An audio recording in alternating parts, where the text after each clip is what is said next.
Islam, ce n'est que de la barbarie. Dans notre même monde contemporain, et lorsque les gars là, Amadou Koufa, les Malboro là, quand ils sont entrés dans le nord du Mali, ils ont montré ce que c'est que l'islam en pratique. Ils ont massacré, réduit en esclavage, dag ay loxo nit au pif. Il y a une personne, même d'ailleurs, les images étaient insoutenables. Ils ont coupé la main parce qu'ils l'ont soupçonné d'avoir volé. Pareil aussi, moi je suis, vous dites Salmon Faye, moi je dis Salmon Faye c'est un tyran. Voilà, moi je ne suis pas dans vos histoires, je suis pas un... Je m'aime un principe, vous n'avez pas de principe. Tu comprends? Moi je suis dans la morale positive. Tu vois? Donc, qu'est-ce que def immoral, y compris mes propres, les miens, je vais dire que c'est immoral. Je vais pas mentir combien nous def. Je vais pas essayer d'embellir l'Umudef. Je vais dire que c'est immoral, c'est pas bon, il doit être puni pour ce qu'il a fait. Tu comprends? Moi, je vais pas trouver un gars qui utilise des enfants, mais non, c'est que Jamonobi, non, non, non, non, non, non. Je dis, même si c'était mon propre grand-père direct, je vais dire que c'était un P, comme vous connaissez. On est clair? Oui, jaajëf merci Tutmosis. Jaajëf bienvenue ak ñi nga xamante ñu ngi doog a rejoindre mon frère Joanta, frère Eben Manga, puis Le Mohamed. cousin là, ma ne ko juste rek ne la gis nga Mohamed amoo beneen tur à part Mohamed bi. bon mais c'est la même chose hein mën nga ma wooye Mosco mën nga ma wooye Ngomak je suis un descendant de Ngomak Ngomak waaw les bàyyi wax Ngomak. voilà les Saloum c'est la même chose hein gis nga le cousin qui vient de sortir là gis nga Imam Malik bi nga xam ne moom mooy école presque tous les Malikites au Sénégal mais il avait 16 esclaves waaw yaakaar naa loolu moom man livre bi dinaa ko photocopier yónnee leen ko bu fekkee ay repère ngeen bëgg wala ay je ne sais pas nu ñu koy waxeeti ay sources il y a un verset mais qui dit que vous avez le droit d'avoir des rapports sexuels avec vos esclaves mais mi ngi fi arrêtons d'être hypocrite mi ngi ci téere bi mën naa leen ko photographier wala leen hadis bi wala leen verset coranique ah mais c'est clair comme de l'eau de roche waaw loolu rek laa bëggoon wax sama kii bi le cousin là te en plus nous ici en 2000 la moom miy waxal la xaw ma ban année la je ne sais pas non ici c'est récent ay bu ñu demee 2022 23 on a des esclaves ici ñun ñëpp ñu koy gis ñun ñëpp ñu koy dund ñun ñëpp ñu xam ko waaw loolu lu am la fii may dund nii fii ma nekk lu fi am la c'est une pratique bu réel la pratique bu ñuy dund la lu ñu xam la le système est érigé en cette de façon esclavagiste ñii ñooy esclave yi ñii ñooy ñi ci topp ñii ñoo nekk ci suuf ñii ñooy ñi tëgg yi ñii ñooy kii loolu la ñuy dund te tout ça l'islam moo ko structuré donc arrêtons d'être hypocrite c'est pas la peine de se voiler la face lu flagrant la waaw ma loolu rek laa doon kii pour le cousin qui vient de sortir là. Ok, merci beaucoup frère.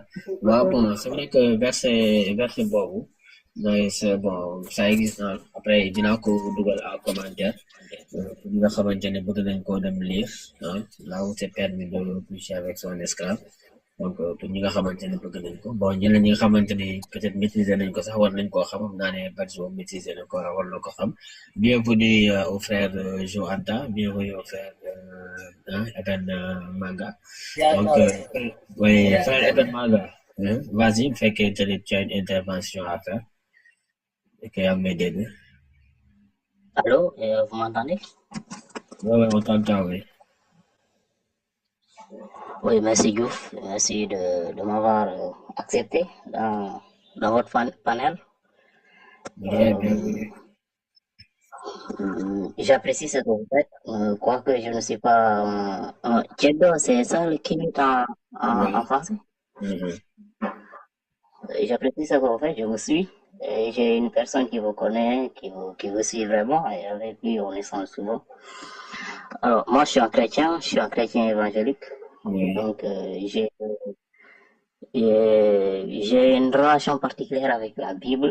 Je ne suis pas un suiveur. Moi, j'aime lire la Bible et essayer de, avec l'aide de Dieu, de mettre en pratique ce que la Bible me dit. Alors, je suis ouvert aux discussions, mais je ne vais pas trop me lancer dans un débat de compétition de religion. Moi, je suis un Africain avant tout et j'apprécie, encore une fois, je me répète ce que vous faites. Parce que je suis une formation, et ça c'est une formation chrétienne qui est pas des religions traditionnelles africaines. Donc l'idée c'est d'aider les Africains afin qu'ils soient plus africains, pas qu'ils soient chrétiens, bon, musulmans ou autres, mais chrétiens, parce que moi je suis chrétien. Donc, parce que la tendance qu'on voit, c'est que si on rentre dans ces religions-là, on a tendance à s'éloigner des nôtres, on a tendance à minimiser les nôtres, on a tendance à vilipender tout ce qui nous est propre. Et je suis désolé, là, moi je vous parle français parce que je suis plus à l'aise en français qu'en Wolof. Et je parle Wolof, mais je réfléchis en français qu'en Wolof. Et ça, c'est le système sénégalais qui m'a enseigné ça. Donc à l'école, on m'a appris à réfléchir en français. Et ce n'est vraiment pas bien. Je lis le livre de Cheikh Anta Diop, surtout Nation Nègre et Culture. Je le lis, je ne l'ai pas fini. J'ai aussi lu, le frère l'a mentionné, le génocide dévoilé de Tijan Cham, un livre que j'ai beaucoup apprécié d'ailleurs. Et je pense que nous avons beaucoup plus à gagner à essayer de mettre en commun ce qui nous unit. Ce qui nous unit, c'est plus cette africanité que la religion. Moi, je suis un chrétien évangélique et si nous voyons le courant évangélique, c'est beaucoup plus développé aux États-Unis. Donc, ce qui fait que quand on est évangélique, on a souvent tendance à réfléchir comme un Américain. Moi, je parle anglais, américain, et je travaille avec eux. Mais je sens un vide. Et c'est pourquoi j'aimerais beaucoup discuter avec vous. Je ne veux pas me lancer dans un débat. J'aimerais plutôt assister à un séminaire ou à une conférence, là où je vais apprendre davantage et après je vais aller faire des recherches pour me construire et me développer davantage dans ce domaine. Parce que je vous disais à l'entame de mes propos que j'aime lire la Bible. En lisant la Bible, je me suis rendu compte qu'il y a beaucoup de principes bibliques qui sont proches de la culture africaine. La Bible n'a rien à voir avec la culture occidentale. C'est juste que l'Occident l'a exploité pour assujettir les autres peuples. Quand les gens, par exemple, me disent que oui, la Bible a contribué à rendre les Africains dociles, je ne suis pas tout à fait contre. Je dis tout simplement qu'on n'a pas placé les choses dans leur contexte. C'est vrai, ce sont des faits historiques et je ne vais pas occulter les faits juste pour paraître plus chrétien ou quoi, non. Les faits sont écrits, il faut les accepter. Les gens ont utilisé la Bible et jusqu'à présent, d'ailleurs, malheureusement, les gens continuent de le faire pour exploiter les gens. Et aussi, c'est valable pour le Coran. Moi, je ne veux pas détester quelqu'un parce qu'il est musulman. Du moment qu'il est sénégalais, je pense qu'on a plus en commun que les religions. Donc, je le respecte qu'il soit mouride, qu'il soit baïfal, qu'il soit non. Du moment qu'il est sénégalais, je le valorise. Et après nos différents religieux, on peut trouver des points d'accord et des points de désaccord et essayer de mettre en avant ce qui nous fera avancer. C'est dans cette optique que je rejoins ce panel pour essayer, pour apprendre. Je suis là vraiment pour apprendre encore, je me répète. Je ne veux pas me lancer dans des débats de compétition de religion. Je veux apprendre. Et surtout du côté de la culture africaine. J'ai visionné vos vidéos, je vous ai vu là aussi chez les Diola, essayer de danser la danse Diola, la tradition Diola, et j'avoue que ça me plaît. Je suis avec des chrétiens évangéliques qui sont du département de Oussouye, et des fois quand on voit des activités, on chante en Diola, et j'avoue que la population accueille beaucoup plus quand nous chantons en Diola. Moi, je suis pas Diola, je suis Balante, même si j'ai un pseudo Diola. Mon nom de famille, c'est Mané. Donc, Ebenezer Manga, c'est mon pseudonyme. Je suis Dominique Mané. Alors, Ebenezer Manga, pardon. Donc, j'ai beaucoup aimé ça. Et ce côté culturel, ça me plaît beaucoup. Ça nous rapproche de la nature, ça nous fait sentir qui nous sommes. Parce que quoi que l'on puisse dire, je ne serai jamais un blanc. Quoique je parle français, je parle anglais, mais je suis toujours un africain, je suis un Casassé et je suis valente. Alors, je suis là vraiment pour apprendre sur la culture et avancer. Je vous remercie pour ce temps.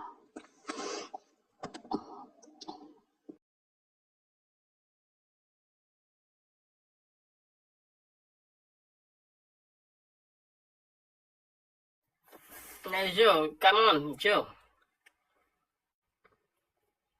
waaw Ciao. ñëpp nuyu naa ñëpp waaw Mr Badji naka mu Yeah, come on. nuyu naa leen waaw dama doon xaar ñu def ma la I'm parole waiting for mais you. nuyu Wow. naa voilà nuyu naa ñu ma fi fekk ñëpp Tutmosis Ebenezer Badji Mohamed et Diouf Kéman voilà jaajëf bon jaajëf waay voilà bon le frère li mu wax c'est intéressant donc sànq Badji dafa am lu mu wax lu am solo mais je dois tuuti rek par rapport à l'intervention du frère voilà je te remercie beaucoup le frère Eben pour ton intervention c'est très intéressant d'avoir aujourd'hui effectivement un évangélique voilà et ceux qui sont dans la religion aussi musulmane c'est très intéressant d'avoir un débat comme ça bon man li ma lay conseiller rek je t'indique juste d'aller écouter Kovi Gomez hein. Bon aussi c'était quelqu'un qui avait fait des études très très poussées hein, au niveau du christianisme. Il était appelé même à être je pense un pasteur. Il avait fait des études très poussées. Donc, il a fait des témoignages par rapport à cela. Donc, ça serait bien. Voilà, peut-être après, je pourrais t'envoyer un lien si tu m'envoies un message en inbox. En tout cas, merci pour ton intervention. Et vas-y, frère Joe. D'accord, il n'y a pas de souci. D'accord, merci. Merci, am na solo. Voilà, alors j'étais en train de dire que Badji, sànq lu mu wax dafa am solo. Bon, je dois d'abord dire que fii, en fait, les Tchèdos, les Kémites et tout, c'est pas qu'ils soient contre une religion en particulier. On peut être contre parce qu'on a toutes les raisons d'être contre des religions, n'est-ce pas? Sànq Ebenezer wax na ko, ces religions ont été instrumentalisées, comme il dit, certes, d'accord? Mais c'est quelque chose de factuel, ces religions ont été utilisées contre nous. Maintenant, nous, ce qu'on dit, c'est quoi? C'est que, sànq Badji daf ko wax, les religions sont chacune d'entre elles une civilisation en soi. Une civilisation, c'est une façon d'organiser une société. L'islam dafa codifier lépp comme waa ji nu mu ko waxee comprendre nga imam nii lañ koy falee booy takk jabar nii lañ koy defee booy sëy sax apparemment nii lañ koy defee ok soit loolu c'est bien mais c'est bien pour qui? C'est bien pour la culture dans laquelle cette civilisation s'est développée. Maintenant, nous également, nous négroïdes, nègres, kémites, on a une façon aussi d'organiser notre société. dañ ne ñun tamit li ngeen di wax yëpp ci islam ok baax na mais ñun loolu am nañ ko ñun xam nañ ni ñuy takkee sëy xam nañ ni ñuy xarafale xam nañ ni ñuy jaamoo yàlla dans nos langues on sait nommer Dieu séeréer bi danaan roog pël bi ne geno joolaa bi ne atémite léegi ñun on a déjà cette relation là entre nous et le divin. Maintenant ce qui est grave, ce qui est dangereux, vous ce que vous faites c'est quoi? Les chrétiens ou les musulmans, ils viennent nous trouver et nous dire non, vous, ce que vous faites, ce n'est pas bien. Voici comment vous devriez vous comporter. Léegi foofu le paternalisme du jógee maanaam yabaate c'est yabaate la ngeen baal ma parce que yow man par exemple monsieur Badji du ma la ñëw fekk sa kër ne la sa kër c'est comme ça que tu dois le tenir et loolu day am prolifération sur tous les domaines de la vie. Da ngay xool en politique par exemple tey jii nii ce qu'on est en train de contester, c'est que la France puisse sortir de nos affaires. Ils n'ont pas à nous dire comment organiser nos sociétés, parce qu'on a des modèles civilisationnels pour le faire. Sur le plan économique, ils n'ont pas à nous dire comment nous comporter, parce qu'on sait le faire. Donc, il faut l'infantilisation du douguet. Donc, nous, on devient des gamins de la terre entière. On ne peut pas se comporter. Nous, on ne sait rien faire de nos 10 doigts. Pourtant, on nous dit qu'on est la première civilisation humaine. Nous sommes dit tout sur la terre. Mais on ne sait pas s'organiser. Vous êtes de gros gamins.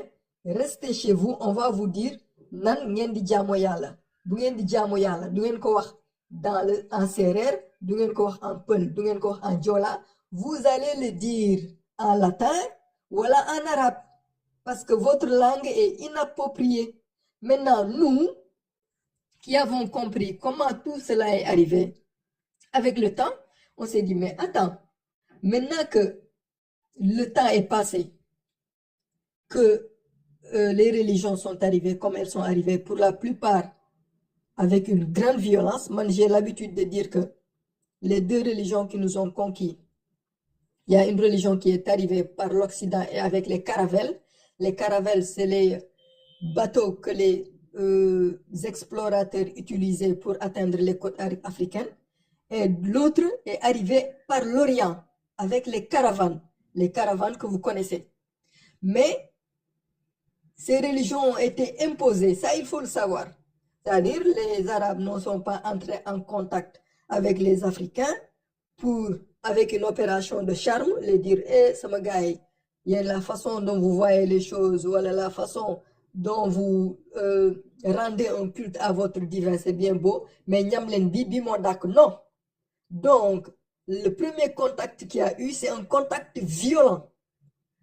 Dañu xeex. Donc, puisque quand il y a une défaite, et il faut l'accepter, nous les descendants et les Africains d'une façon générale, on a subi une défaite. Ça, c'est vrai. On a subi une défaite pendant au moins 500 ans, on a été soumis. Légui, quand tu subis une défaite, et là, c'est connu, même la guerre actuelle avec l'Ukraine et la Russie, c'est celui qui gagne, comme on dit, le vainqueur, c'est le vainqueur qui écrit l'histoire. Donc, puisque nous, on a été vaincus, on ne pouvait que se subordonner. Ceux qui se sont battus, nos ancêtres ont du mérite, il faut le savoir. Ils ont beaucoup de mérite. Ils ont fait ce qu'ils pouvaient, mais ils étaient en infériorité technique et numérique parfois. Donc, puisqu'on nous a vaincus, au fur et à mesure, cette défaite-là est devenue quelque chose de normatif. Les gens ont continué à résister, etc., etc. Donc, jusqu'à nous jotsi. Parce que moi, par exemple, j'étais chrétien. D'autres dans le panel étaient musulmans, etc., etc. Maintenant qu'on a compris tout cela, on s'est dit, OK, on va essayer pas de reprendre les choses comme elles étaient, mais on va essayer d'être ce qu'on n'aurait jamais cessé d'être. Parce que nous, la défaite qu'on a subie, l'Afrique, d'une façon générale, il y a d'autres peuples qui l'ont subi. Il y a par exemple ce qu'on appelle les Amérindiens qui l'ont subi. Et c'est le même processus. Parce que quand on te colonise, d'une union, c'est le tangal. On le fait par la violence. Maintenant, une fois que la violence est établie, à ce moment-là, on transforme cette violence-là en un jeu politique. En un jeu politique, c'est d'abord politique, mais d'abord c'est spirituel. D'accord? Parce que tout ce que les religions sont en train de vouloir faire croire aux Africains, les Africains le savent pertinemment. On a une façon de voir les choses qui est différente de la vôtre. C'est ça le problème. Et on se dit, OK, vous avez une façon de voir les choses. D'accord. Mais nous également, on a une façon de voir les choses. Et on voudrait que vous respectiez cette façon de voir les choses. Maintenant, vous, ce que vous dites, c'est quoi? Sur le plan politique, on peut prendre une indépendance. Sur le plan économique. Mais le spirituel, on ne peut pas le prendre. Parce que le spirituel, c'est, on va dire, entre guillemets, les gens parlent de nerf de la guerre, mais c'est le spirituel.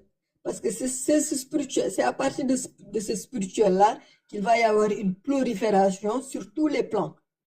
N'est-ce pas? Par exemple, la charia dont on parle, qui est la règle ou le droit en islam, sa base, c'est la spiritualité.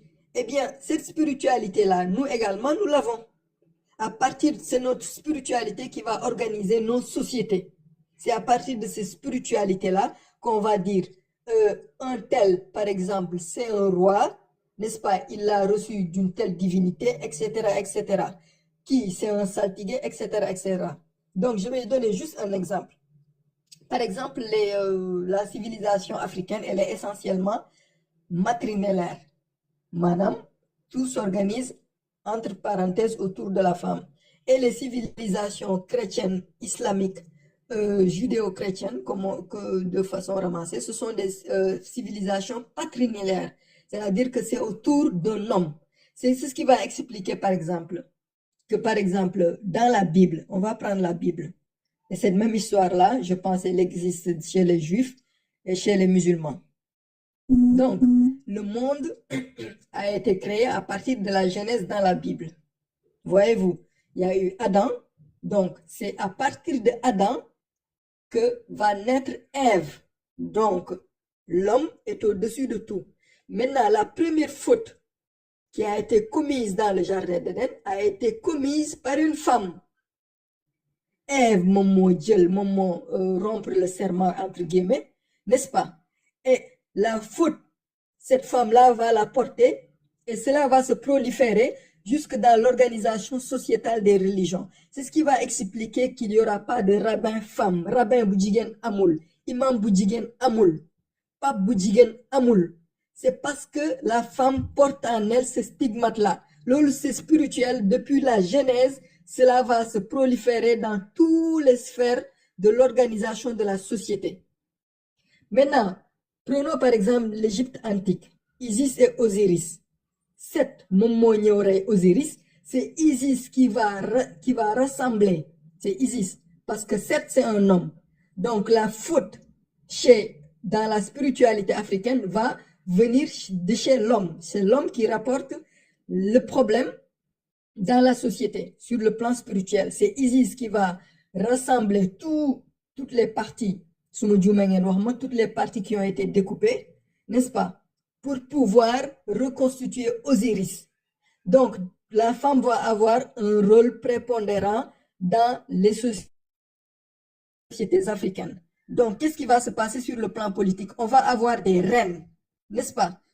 On va avoir des spiritualités divines. Au Sénégal, Bojele, la côte du nord au sud, da ngay am Kumba Kastel, jigéen la, da ngay am Mam Kumba Bang, Mam Ndiare. Ce sont des spiritualités divines, féminines, pardon. Mais loolu amul dans les spiritualités patrilinéaires, parce que les rôles sont inversés. C'est pas la même chose.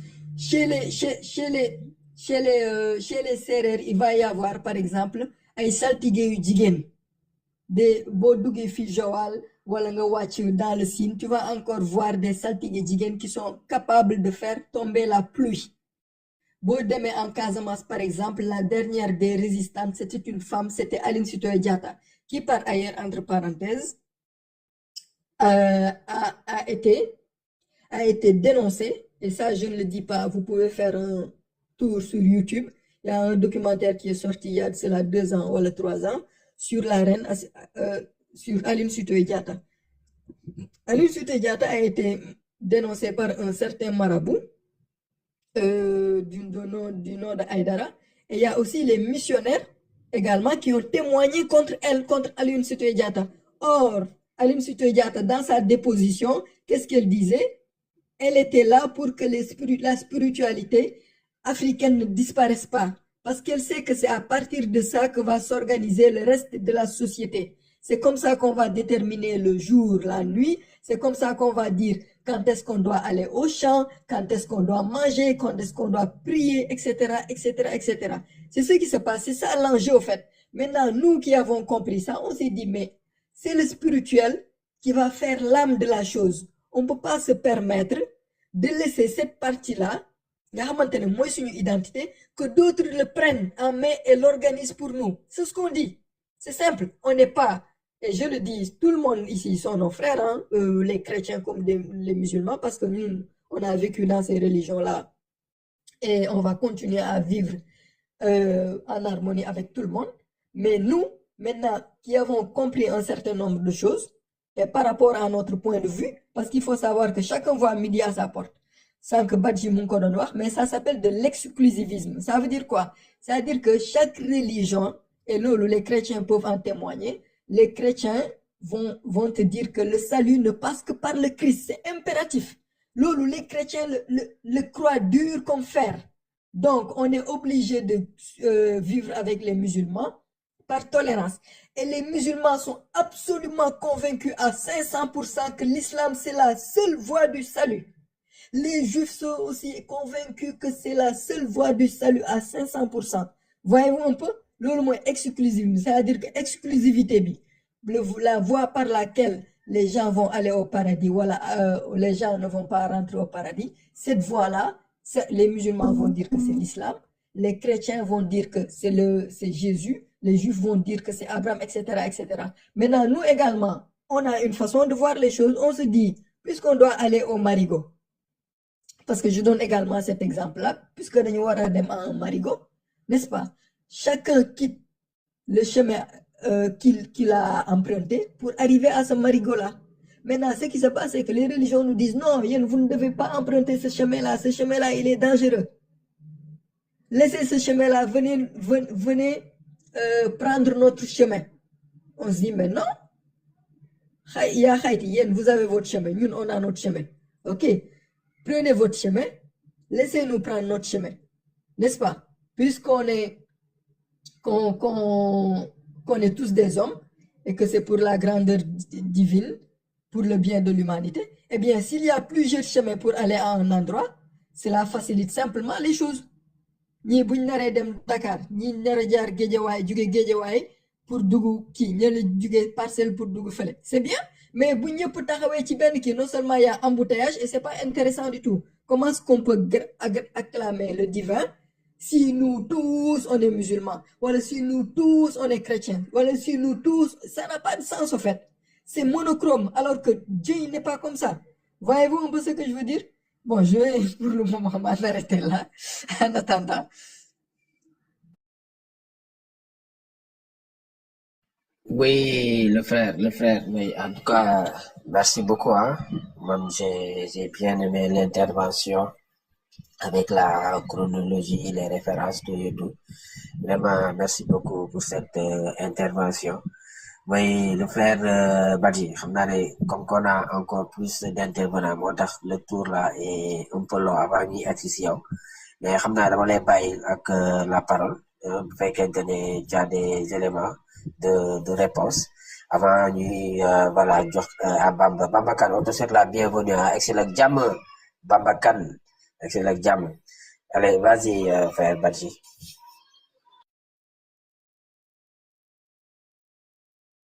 Apparemment, le frère Badji n'est pas disponible. Dafa xaw a sori téléphone bi sûrement. Donc, on va donner la parole au frère Bamba Kane. Vas-y, frère. Diop, siyaar naa la. Jàllale daal mbokk mi. Excellent Jàmm. waaw ñu ngi sant bu baax. Merci beaucoup, merci. Ça fait un bail là. Xaw nañoo gëj a déggante. waaw xaw nañ ko jot déggante mais Excellent Jàmm mbokk. jaajëf. Bon, di ñëw rek ci sujet bi di wax ni liggéey bu rafet la comme ni ma koy waxee souvent rek parce que ceddo tamit il faut que ñu xam parce que man jàpp naa ni benn conviction lenn sama conviction la am na loo xam ne dama si dul d'accord ak yéen mais am na loo xam ne dama ciy ànd ak yéen waaye benn chemin la boo xam ne dañ koo bokk ngir xeex li nga xamante ne ni mooy aliénation culturelle comme ni ko Cheikh doon waxee et que ci loolu ci xeex aliénation culturelle boo toppee rythme bi topp suñu maam yi di nga gis ni en réalité il n'était pas mauvais comme ni ñuy présenté ceddo tey ceddo mel woon noonu démb dama koy wax suñu njiit yi suñu yoroon ji koy ceddo kon je peux dire que yenn malheur yëpp duñu dal wala yenn situation yi duñ ci nekk parce que ceddo mun nañoo ne bu doon daf koy xool ci buur yi sax suñ daan joxe seen kàddu ba pare suñ daan wax ba pare seen kàddu seen bakkan lañ koy gere seen bakkan rot moo leen doon gënal ñu war seen kàddu maintenant nag am na loo xamante ne nii comme Tutmosis yi sànq mi ngi wax jël référence génocide voilé waaw exactement génocide voilé bu Tidiane Ndiaye soo ko liggéey di nga comprendre que ni en réalité ñi fi indi comme la religion musulmane moom génocide voilé bu Tidiane Ndiaye la religion musulmane la wax ni mu ñëwee am na aussi la religion chrétienne mais il faut que l'on reconnaisse que toutes ces religions ne sont pas mauvaises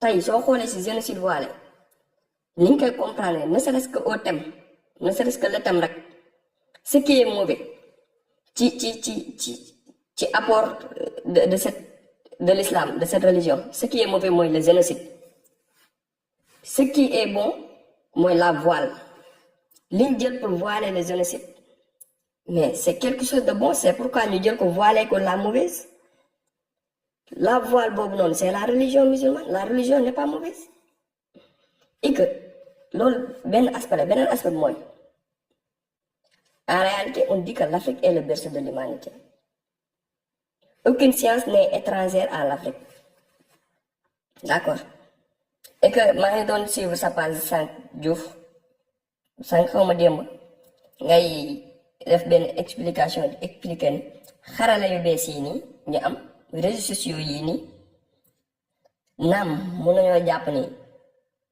ay nit yu weex ñoo ko kii mais la base si suñuy maam la woon ba Cheikh Anta sax nee nañu waruñu am complexe utiliser xarala yu bees yi nga xamante ne ni mi ngi fi parce que suñuy maam ñoo def le jalonnement ñoom ñoo instruire le monde ñoom ñoo teg les bases waaw de la même sorte que tamit toutes ces religions tey bu fekkente ne waruñoo am complexe utiliser xarala yu bees yi nii ak lépp loo xamante ni ça nous vient de l'extérieur te suñu maam nekk la base waruñoo am complexe tamit jëfandikoo religion yi nga xamante ne ni ils nous viennent de l'extérieur te suñuy maam nekk la base parce que soo xoolee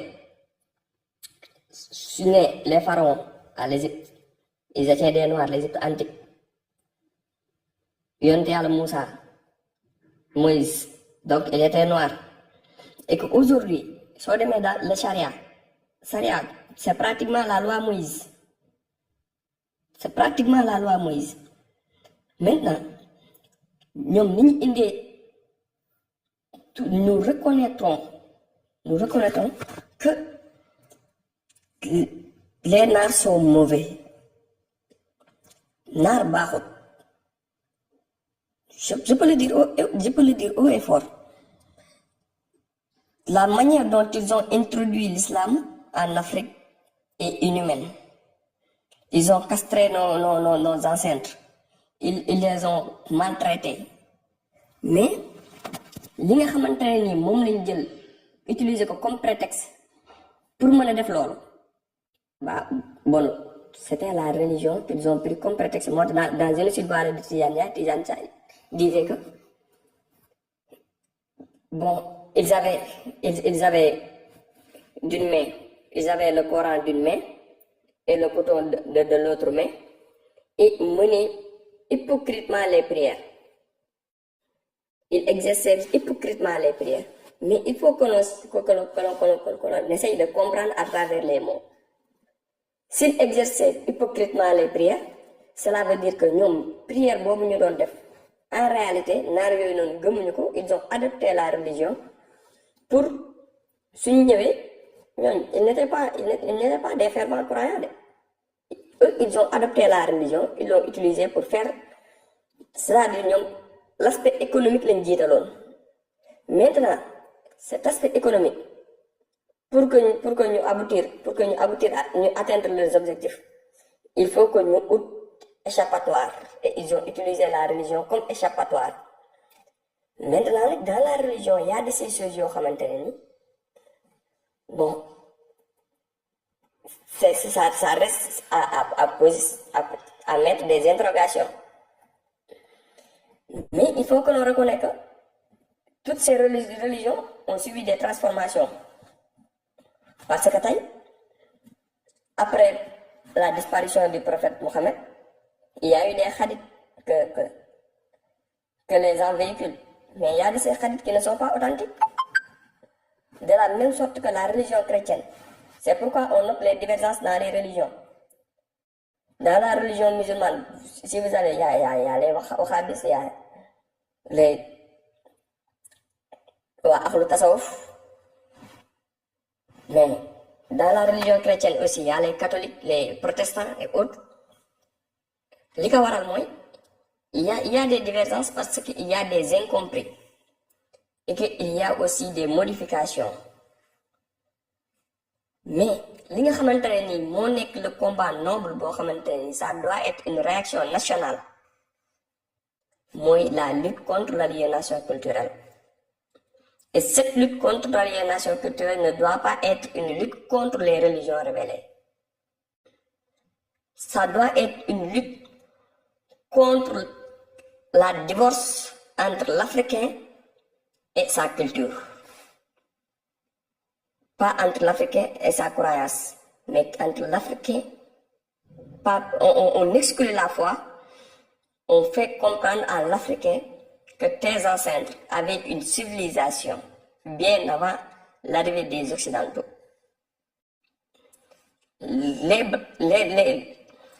C'est-à-dire, les Occidentaux, ils ont apporté une civilisation. Cette civilisation, on peut la bannir. Ils ont apporté une religion, c'est-à-dire, on fait une sélection.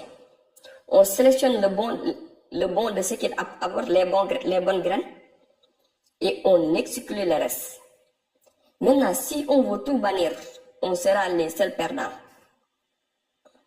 En tout cas, vous menez un combat très noble et vous en êtes conscient.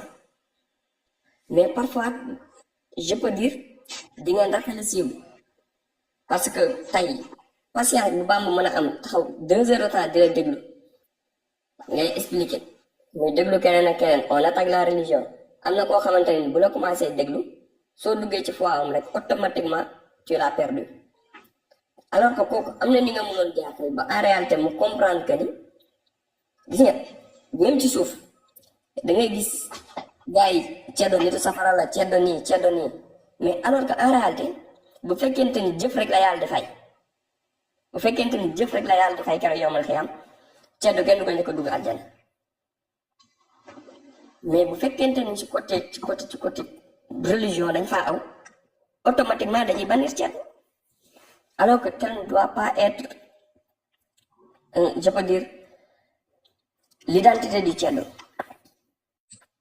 Il faut que l'on essaye de redéfinir, c'est-à-dire de faire comprendre à la population que te am na des pratiques yoo xamante ne tamit ce qui ont apporté la religion dañ ko fa fekk de comme tey am jaama kii nii mais c'est-à-dire ñoom niñ ko daan defee tey maam yi buur yi daan nañ am jaam mais ils ne maltraitaient pas leurs esclaves. Les esclaves étaient intégrés dans la société. Mais tey ñii forme d'exploitation inhumaine, une exploitation qui heurte la morale, qu'on ne peut pas comprendre, qu'on n'arrive pas. maa ngi leen di nuyu baax sa waay maa ngi jégalu dama bëggoon a dugal tuuti rek balaa nga yeggalee parce que foofu noonu nga wax en parlant d'esclavage en parlant de notre culture africaine en tout cas sénégalaise africaine de manière générale ñun esclavage bi daan am suñu biir nekkuloon esclavage bu tegu ci wàllu xeesaay ak ñuulaay mais parce que ñun suñu culture traditionnelle africaine ñun xamuñu kaso xamuñu prison tubaab bi ñoo fi indi kaso ñun maanaam boo ñëwee fekk famille nga fekk fa koo xamante ne nii daf leen amal njëriñ nga rey ko xeex nga ak moom wala jote nga ak moom wala nga teg ko naka sudul noonu lu doy nu ni la mu daan jëriñ ay njabootam yow di nga ko doon jaamu waa këram ba keroog ñoom ñi mënal seen bopp genre affaire de balance la woon quoi mais nekkul loolu lu tegu ci man parce que man maa am der bu weex yow yaa am der bu ñuul bi yow amoo leer yow kon man maa sari c'était pas basé sur affaire de der bu weex ak der bu ñuul loolu laa bëggoon préciser rek après ma bàyyi la nga continuer. D'accord, merci beaucoup. Voilà te tamit ci comme li ma préciser woon rek les esclaves étaient intégrés dans la société. Il faisait partie de l'hiérarchie. Maintenant tamit am na loo xamante ne ni man li may wax rek mooy combat bi ça doit être c'est-à-dire la lutte contre l'aliénation culturelle doit être une réaction nationale mais nag kenn ku si nekk ak li nga xamante ne noonu nga jàpp ni moom nga tey benn Diouf Kémane day gis ni une lutte contre l'aliénation culturelle ne doit pas exclure les religions qui nous sont étrangères mais tey man jàpp ma ni ces religions nous sont étrangères man dama jàpp ni d'autant plus que suñu maam yi ñoo njëkk xam religion kon ñoo xamal ñooñu indiwaat ko fi ñooñu même forme de religion bi lañ fi indi mais juste c'est la forme de pratique qui diffère. En tout cas, je ne vois pas le mal. Diouf xaw naa gudd nag mais merci beaucoup. Wow, merci beaucoup. Le frère Eben, si tu peux fermer ton micro, merci. Oui, merci aussi au frère Baba de souhaite excellent jàmm mbokk mi di dalal jàmm aussi notre sœur nit di leen wax ne vraiment waxtaan bi nii la donc c'est dans la courtoisie et puis lépp aussi xam-xam lañ koy teg sànq ñu ngi doon jox parole le frère Badji mais xam naa dafa sori woon mais comme on a la sœur nit oui Eben oui. nga baal boobu xëy na dégguma ko woon wala je me suis un peu endormi. Ah waaw nag nelaw naa. si kon benn moment nelaw naa dama doon nelaw. li may dégg dafa neex quoi dafa neex ça m'endormi quoi ça me comprendre cajole un peu. sérieux benn moment dama doon nelaw. oui ma fay yëguma ko dama yeew xam naa ci nga ma doon jox parole. peut-être la parole. waaw bon laisse la sœur prend la parole nit après ñu jël la parole là. Eben si tu peux fermer ton micro Eben si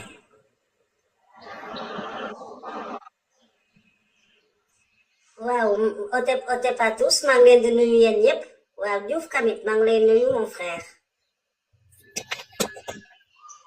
waaw ñu ngi lay fay bu baax la sœur la queen ak si nag jàmm am nañ mbégte loolu dalal la fii si suñuy waxtaan bi notre sœur ak si nag jàmm bu fekkente ne par rapport ak waxtaan bi am na loo ci bëgg a sànni di wax aussi au frère Bamba Kane merci beaucoup vraiment déglu nañ conseil yi bu baax je pense que li nga wax tamit dëgg la il faut avoir une approche pour pouvoir effectivement parler à plusieurs personnes parce que nit moom bu fekkente ne wax mu déglu la 10 secondes doo ko mën a convaincre mais il faut que ñuy jéem a améliorer pour mën a wax ak ñu bëri parce que effectivement islam ak christianisme bi ñu dugg noonu lañ doon naxante ak gars yi di ñëw di naxante di wax ne dañ leen bëgg ñoo defal lii xool leen lii de suite dafa baax naxante ba jàllale seen message donc yaakaar naa ne ce sont de très bonnes stratégies yoo xamante ne moom nga ñuy conseiller et je pense que dinañ ko utiliser et que dinañ gën a mën a atteindre le maximum de personnes quoi oui. D'accord ak kii boobu de ça c'est un récit qui est dangereux d'ailleurs. Ils n'ont pas utilisé le naxante là. Ils ont allé parler de l'harcèlement, de la li ñuy wax le glaive et le bâton. Ils t'harcèlent. Exactement, je suis d'accord avec toi. Voilà. Boo demee ci histoire aux États-Unis bu ñuy def extension aux États-Unis vers le truc les 13 colonies bu ñu bëggee def cette extension ils ont utilisé cette même technique c'est-à-dire on harcèle par des attaques périodiques et on te propose derrière la protection moom la yenn ni ñu koy waxee sax yenn mafia yi di utiliser avec di rapter boutique yeeg yooyu noonu donc ça n'a jamais été une histoire de naxante. Ils ont rasié. Derrière le rasier, ils ont dit que si on est musulman, tu es protégé. C'était même un très grand piège. Ceux qui ont cédé à ça l'ont fait à leur grande dame. Parce que même après s'être convertis, ils ont été esclavagisés et vendus, massacrés, etc. Donc c'est un truc qui est très dangereux. D'autre part, waaw ma def précision rapidement rek balaa may jox gars yi le génocide à peine voilé su waxee le génocide à peine voilé ça veut tout simplement dire maanaam loo xam ñaawteef boo xamante ne nëbbuñu ko sax loolu lay tekki ci wolof génocide à peine voilé mooy ñaawteef boo xamante ne nëbbuñu ko sax du dañ koo nëbb de dañ koo nëbbul sax. Voilà, à peine voilé, hein? Voilà. Tu comprends? Oui, exact. Mun naa ñëw tuuti hein? Ba pare d'autre part, je suis d'accord avec Tidiane Thiam sur cette phrase-là, parce que moom dafa doon def ironie la doon def si tu ne comprends pas figure de style boobu.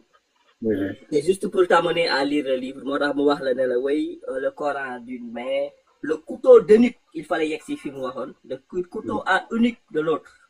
oui On a hypocritement une vie nangam nangam loolu dafa bëgg juste nga dalal sa xel comme ça nga lire. li ngay wax noonu la doon bañ comme ça nga lire nga gis tous les atrocités qui sont dans ce livre là. ok Est-ce que tu comprends? genre C'est à part une la figure de style. Parce que bind dafa am ay figure de style parfois pour ma bëgg la wan benn ñaawteef du ma la ne lii daa ñaaw mën naa la wax mais xoolal lu rafet lii pour nga xool ko pour rek nga xool nga ubbi sa bët après yow nga gisal sa bopp parce que bu mu demee ba ci biir livre bi lam fa wax ak lu rafet dara rafetu ci c'est dara rafetul ca jëf ya kon la mu la waxal doon du woon pour wax la ne daa rafet la fa am dara rafetul amul benn bu fa rafet waaw beneen bi nag beneen bi may